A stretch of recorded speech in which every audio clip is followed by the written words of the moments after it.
consider ourselves so important that we must fill every moment of our lives with action, when will we have time to make the long, slow journey across the burning desert as did the Magi, or sit and watch the stars as did the shepherds, or brood over the coming of the child as did Mary? For each of us there is a desert to travel, a star to discover, and a being within ourselves to bring to life. Giving us a thoughtful slant, our poem today is by Kathy Galloway of the Iona community. I thought I saw some shepherds yesterday. They were just going about their business, or hanging about as people do, passing the time waiting for something to happen, something to break the dullness of the days. When something did, it was a bit of a shock, but they went along anyway. I thought I saw some shepherds yesterday. I thought I saw some angels yesterday. You wouldn't pay them much attention unless you were looking in a certain way. Usually they look quite ordinary, though they have a way of turning up just when they are most required, lending a hand, encouraging you on, surprising you and bringing messages that set you off in quite a new direction. But yesterday they were all excited. Come on, we've got some good news for you. Come and see. I thought I saw some angels yesterday. I thought I saw Mary yesterday. She was sitting by a child's bed and he was sleeping. It was a hospital bed. Paramedics had tried 6 hospitals before one could take him in. He was a drug user and he'd been sleeping rough. He developed the virus. Doctors and nurses in protective clothing, they tried ceaselessly to work their magic, and there was such pain in her face, but such love and hope too. She sat there keeping the night watch by her precious child. I thought I saw Mary yesterday. I thought I saw Joseph yesterday. He was pushing a pram. And there was a baby in it. It wasn't his baby. It was someone else's child. No one would have blamed him, you know, if he'd have said, OK, I'm out of here. It's a big thing to take on someone else's child and love it like your own. But he loved the baby's mother, and he knew it would be hard for her on her own. And everybody says he's awfully good with a baby. I thought I saw Joseph yesterday. I thought I saw Jesus yesterday. He was born at an inconvenient time. The parents ought to leave their home. Maybe they were refugees. Who knows? Anyway, their future was so uncertain. But he was lovely, tiny, newborn, and his parents marvelled as parents do at his little toes and fingers, and they dreamed dreams for him. And he gave the future hope for them, and everyone who looked at him was somehow changed, as if they saw life in a different way, through his newborn, full of wonder eyes. I thought I saw Jesus yesterday.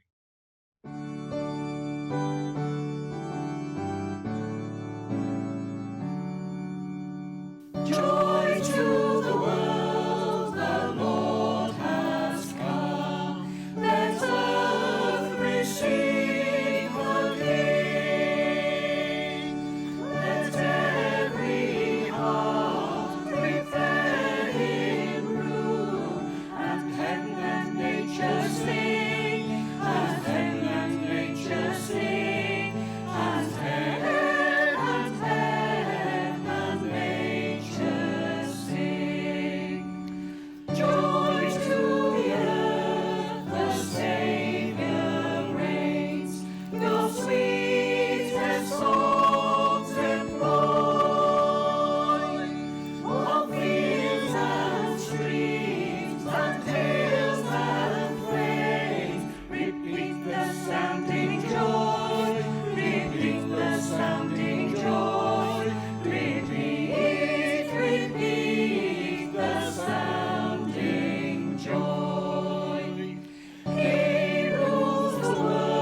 Hi.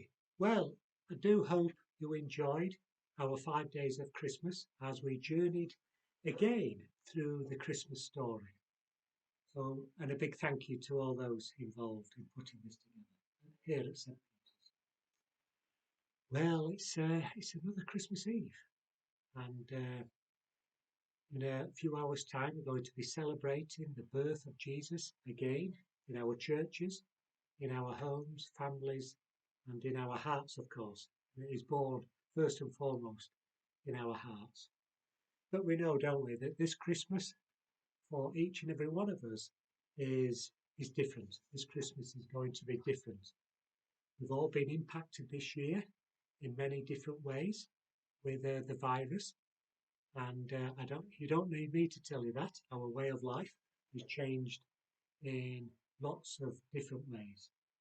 Somebody once said that it's not that we're in the same boat, but we're all in the same storm.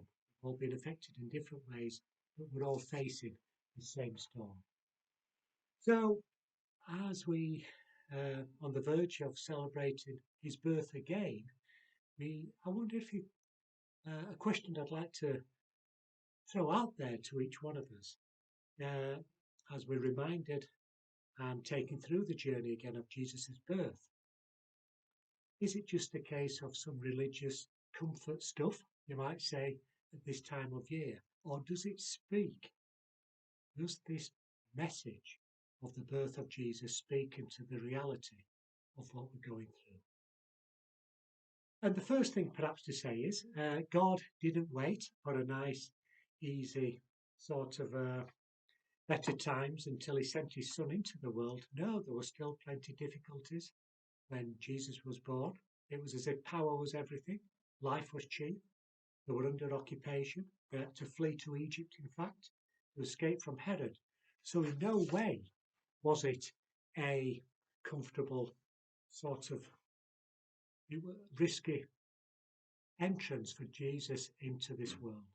It's as if, you could read it, it's as if God rolls his sleeves up and gets involved, takes a huge risk by sharing his life with us, by sending his son Jesus into the world.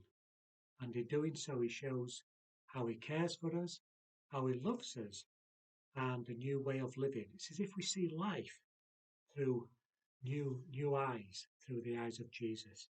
What abundant life is meant to be lived and offered to us. And that's been the same for 2,000 years. That's been the same what we celebrate for 2,000 years. And it shows us what sacrificial love is really like. And of course, Christmas all goes together when we get to Easter and the cross and the resurrection. But this sacrificial love that we see of God in sending his son is about truth, it's about beauty, it's about joy, it's about wonder. It's about living in this world knowing that nothing will separate us from his love.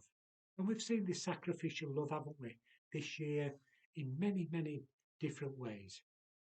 From neighbours looking out for each other, our key workers going the extra mile, certainly in our health sector, being there for people, almost people coming in as strangers and then being cared and loved by all involved and the front line of our health service.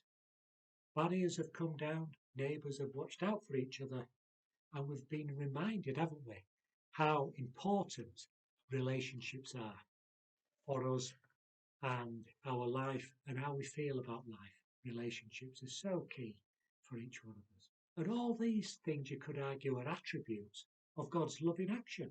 God's loving action. And that Christmas reminds us that no matter what we face in life, God is present in every situation. In every situation, the joys as well as the harder and darker times of life. And he walks with us, and nothing can separate us from his love. Nothing can separate us from his love. So that we're never crushed, we're not driven to despair, and we're not abandoned by God. That Jesus we see as the light of the world comes into the world, and to say that he's with us every step of the way, almost like to be our guide and to walk with us. This is what we celebrate, the gift of Jesus into our lives and the life of the world, to show us what's really important in life, what sacrificial love's all about, why we've been created and given this life of a few years on this beautiful planet. So, dear friends, may you this Christmas experience God's comfort and know God's love deep within your heart over this Christmas period. May you know that this greatest gift you could ever receive is the one of his Son Jesus, who came into the world to be there for us, to offer us new life. And that he will actually be with us and walk beside us into 2021, knowing that nothing can separate us from his love. And that together and upheld and surrounded by God's love, we can build a new way of living, that all may know and experience this sacrificial love in and through our lives. So, dear friends who are watching, God bless, stay safe this Christmas season, and may God bless us all, bring us joy, and carry us into the new year with hope. Take care, God bless, and hope to see you soon.